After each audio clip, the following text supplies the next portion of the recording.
Hello again, and welcome back to an introduction to ethics in journalism. Last week's presentation defined ethics as the study of what is considered right or wrong. We took a look at 5 prominent ethical principles and applied them to an interesting exercise involving 6 unfortunate people and a trolley. We concluded by noting that the ethical principles are most useful when considered alongside several other factors. Today's session will introduce you to the Potter box system of ethical reasoning. We'll outline each of the factors that comprise the system and see how they work together to aid in the decision-making process. Dr. Ralph Potter's system of ethical reasoning breaks the decision-making process down into a consideration of 4 different factors, namely the definition, values, ethical principles, and loyalties. We've already discussed ethical principles at length. Let's look at the 3 remaining quadrants of the Potter box. The definition is simply a clear and concise account of all the facts related to the dilemma we are facing. In other words, we need to have as much relevant information about the situation or the subject of the story before we decide what to write or how to write.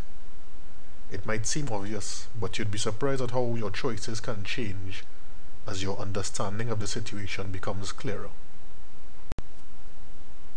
A value is a social, professional, or personal standard which is held in the highest regard.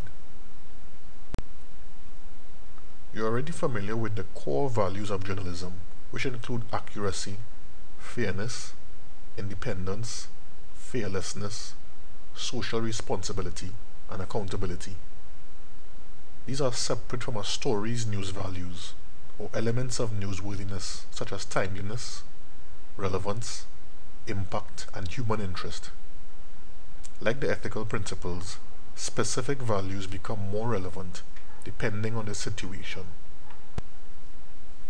The final quadrant of the Potter box tasks you with deciding which party you are ultimately loyal to in a given situation. As a journalist, your primary obligation is to society, as embodied by your readership. However, you also need to consider how your decision will affect your employer, your colleagues, and the institution of journalism itself. So those are the remaining 3 corners of the Potter box. We guide and evaluate our decisions by considering the facts, ethical principles, our stated values, and our professional loyalties.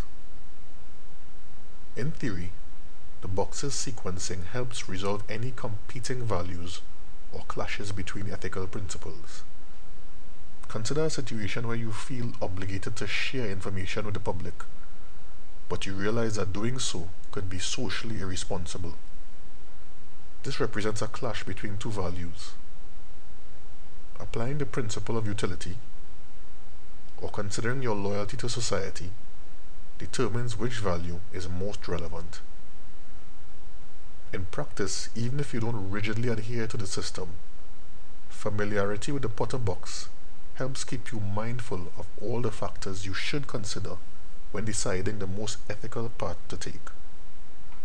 It deepens the discussions you'll have with other journalists when evaluating editorial decisions. It makes ethical decision-making a less arbitrary or emotional process.